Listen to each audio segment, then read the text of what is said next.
Hi YouTube, I am back with my new camera. Hopefully this video records somewhat decent than my last videos, because you know I'm not using the web camera, so that's a good thing. Anyway, I'm in a new location. You may have seen this background before. I'm in my dining room. You can see my deep fryer and my big front with all my crap in it. And the lighting should be better because I have the chandelier on. So, what would I want to talk about today? One thing I do want to mention is that yesterday I made salmon and I was able to eat the whole 4 ounces, which I was very excited because I never get to eat the whole 4 ounces of anything. But it was probably because I didn't have it with like starch, and you know, sometimes when I cook, like the other day I made chicken breast, and I made like a nice poached chicken breast and like a lobster cream sauce, and it was really good. But I did have it with butternut squash, roasted butternut squash, and I put a little brown sugar, and I had it with spinach. And like, I like to eat everything together. I know they say to eat your protein first, and then you eat your fruits or your vegetables, and then you eat your starchy, your carbs. No, I don't do that. I'm not gonna lie, I don't, because I'm not a type of person. I know, you know, the liquid you can't mix with your food, I see that, but as far as eating, I've never been a type to eat in portions, and I don't want to start now, I'm being honest. So I try to eat the protein the most, but sometimes I do very often eat other things. So yesterday I made teriyaki salmon, which is really easy to make, and I made zucchini. I just sliced it up really thin and sauteed that also. So the salmon was, you know, a 4 ounce salmon fillet. I just put a little bit of salt and pepper on the salmon, in case anybody wants to know. I put it in my pan on like medium high heat. I put it in just a little bit of olive oil, seared it on both sides to get it nice and brown. And I didn't cook it all the way just because I knew that I had to put it back in the pan when I made my sauce, because I don't like to spoon my sauce on top. I like my sauce to cook with the meat and get the flavors in there, unless it's like something crispy where I don't want to, you know, sog it out. But that wasn't the case with the salmon. So I just put it, you know, after it was seared on both sides and cooked probably like 3/4 way through, took it out the pan, wiped down the pan, and I just made the teriyaki sauce in there. Teriyaki sauce is easy. It's soy sauce. I reduced the recipe because I didn't want too much. It was just 2 salmon fillets that I was doing. So it the recipe called for like 1/2 cup. I used a 1/4 cup, and still I had a lot of sauce. But 1/4 cup of soy sauce, like a teaspoon of crushed minced garlic, a tablespoon of brown sugar, like 1/8 cup, because like I said, I cut the recipe, 1/8 cup of white sugar. I actually put a little less than 1/8 cup.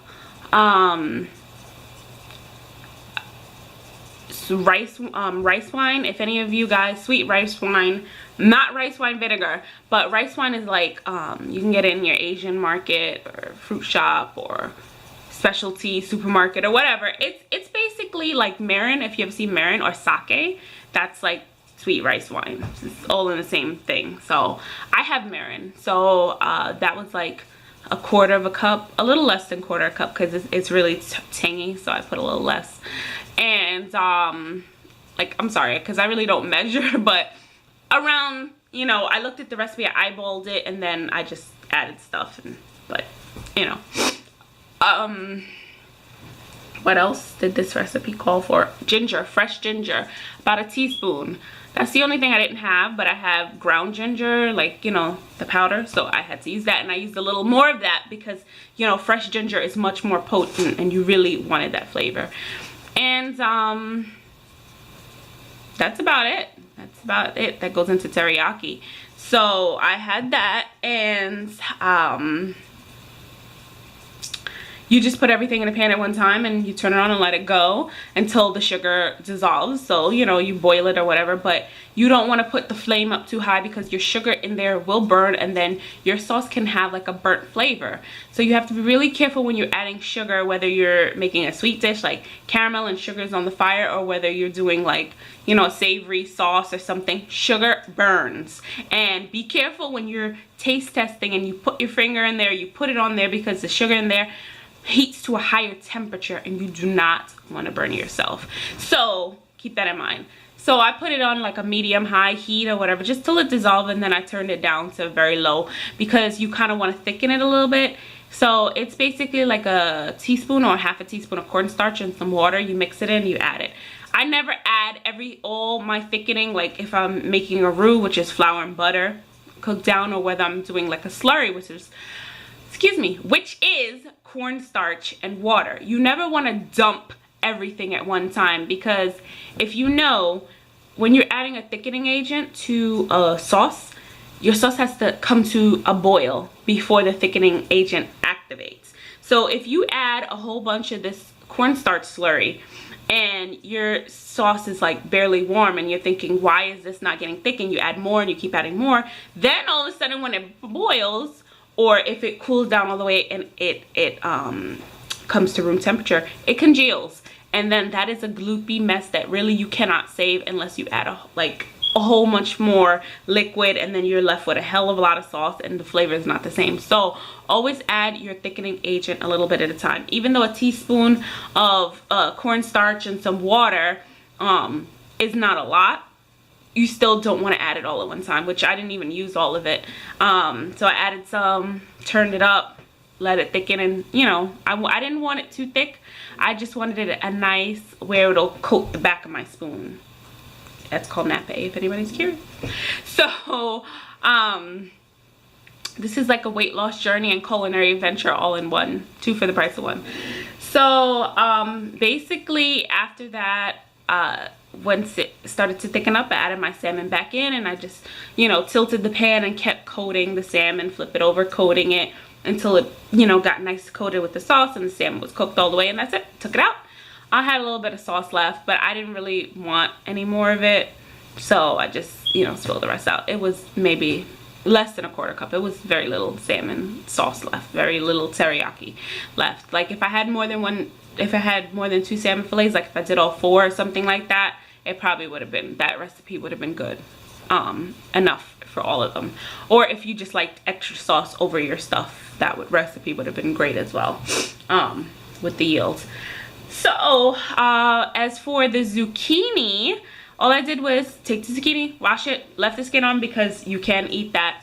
Sliced it really, really thin. If you have a mandolin, that works also, but I didn't feel like bringing it out, so I just, you know, took my chef knife, sliced it really thin. I have sesame oil because it was Asian night apparently in my house. So the sesame oil I just put in the pan, heated it up, threw that in there, a little salt, and like a little stir fry sauce that I had from making some chicken wonton tacos the other day. I sauteed that. Literally 3 minutes, it's done. You don't want it any more than that because it gets really soggy really quickly. And that's it. And I was able to eat all my salmon, and I had like 4 pieces of the zucchini, and I was able to eat all that, and that was my dinner. And it was great because the salmon had like 23 or 24 grams of protein. So anything over 20 grams of protein that I could eat and not feel uncomfortable, I am all for. So that was that. Usually I would give my weigh-in by now. I weighed myself on Sunday. I usually weigh myself every Sunday. Yeah, it's TMI, but it's that time of the month. I didn't get it last month, so I think my body is rebelling against me this month and retaining a whole bunch of water because I gained 2 pounds. So I'm probably gonna weigh myself after this is over and get a more accurate feed, because that's what I'm going to. I'm going with I gained 2 pounds because of my period. That's it. Also, I've been eating these Cliff bars, if anybody's ever heard of that. They come in like chocolate chip, chocolate coconut, chocolate peanut butter crunch, all kind of variations on that. They're about 10 to 11 grams of protein each. It's not like a high protein thing like some things that I eat, but they taste really good. But I think I'm gonna lay off them because I looked at yesterday the chocolate coconut one that I was eating. They taste just like Girl Scout cookie Samoas. Very, very similar. And it tastes great. And I'm like, great, I'm eating this and it has 10 grams of protein. Like, how can you go wrong? But it has 6 grams of fat and 220 calories in one of them. And if I eat those to get my source of protein for my snacks, I'm gonna mess myself up. My goal is too early. It's only, you know, a month and a half post-op to be trying to, you know, take on too many calories, in my opinion. You know, like, I want to get to a somewhat goal, because my goal weight is in quarters, and my first goal weight is like 250. That's my first goal, and then after that it's probably like 225, and then after that it's like 175. After that I have no goal set, if, you know, I keep losing, but I want to get to 250 before I go to Costa Rica. So really I do not want to start eating, you know, certain things that I shouldn't. So I'm gonna lay off those, or try to get the lower calorie ones. But I do still eat a lot of yogurt, Greek yogurt, 12 grams of protein in the Chobani, and if you get Powerful yogurt, which is the name of it, it's 21 grams per serving for 8 ounces. So that's really great. I eat those sometimes. And I started using some protein powder again. Sometimes when I eat pudding, I put a little bit in there. Not the full serving, just because I don't want any reactions and allergic, you know, things that's going on. So I just eat a little bit at a time and see how my body takes it. Speaking of, I have to take my vitamin right now. And my vitamin B. I never take them together now, because after that last time, where I had that bad breakout, I don't want to chance anything. Oh, Hive update before I get out of there, because it is already 10:30. It's almost 11, and I haven't even eaten breakfast yet. I'm boiling an egg right now, and I'm gonna eat that with like a slice of turkey bacon. But a little update on the Hives.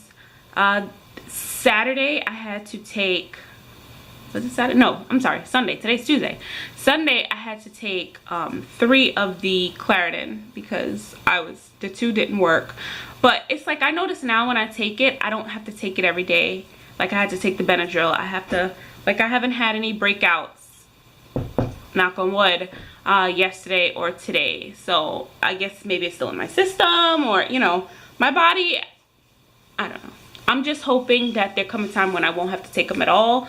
But it's nowhere near severe as it was before. Every day, every few days, it's getting better. And I see my surgeon tomorrow, so I will let you guys know how that went. And I'll see, you know, what she says about the Hives. And I'm just gonna pick her brain. Like, you know, I paid enough for it. Let's see what they say. Oh, my insurance paid enough for it. Whatever, same thing. I'm paying the insurance. Anyway, enough blabble from me. I'm gonna try to go get my breakfast in order before I have to go to work. I have to go to work today at 3. It snowed today. I did not know that. Or last night I looked outside my window because I heard shoveling, and I see that once again it's snow outside, and I have to go like sweep off my steps before they freeze and somebody might fall, and go put more salt again. So I'm not looking forward to that. So thank you guys so much for watching. I hope the video quality is better. I'll see when I upload it, and, you know, see any adjustments I have to make to the camera settings. But I'm watching myself through the view screen, and it looks pretty much okay. So I'm gonna go, and thanks for watching. If you're not already, please subscribe. I try to post videos, I shouldn't say daily, because now I'm back at work, it's not daily, but I try to post videos often. And I'm gonna be doing meal ideas. I mean, that's what I want to do. I hope I'm gonna do it. I say I'm gonna do it, and then I get distracted, but for the most part, hopefully I will be posting meal ideas, locale and stuff, meal ideas, we'll see. And if you have any questions, comment down below, and also hit that button and subscribe. Leave a comment, leave a thumbs up, leave your opinion, leave a question. I'm happy to answer questions. I'm 5'1". I don't know if I've ever mentioned that. I started at 302 pounds or 304. Most of the time it was 304 pounds, the scale said. Sometimes 306, but I blame that also on the time of the month. But day of surgery, I was 289.5, and recently I was 272, but when I went to weigh myself the other day, I was 274 again. I don't count that 4. I don't count that. 272. Will weigh myself after this whole, you know, stuff is over and see what I'm at. And that's about it. Thank you guys. Oh, and I'm 33, in case anybody was wondering. I'm 33. I'm from New York. So leave a comment down below, leave a question. I'm happy to answer anything, and I will see you guys another time. Bye.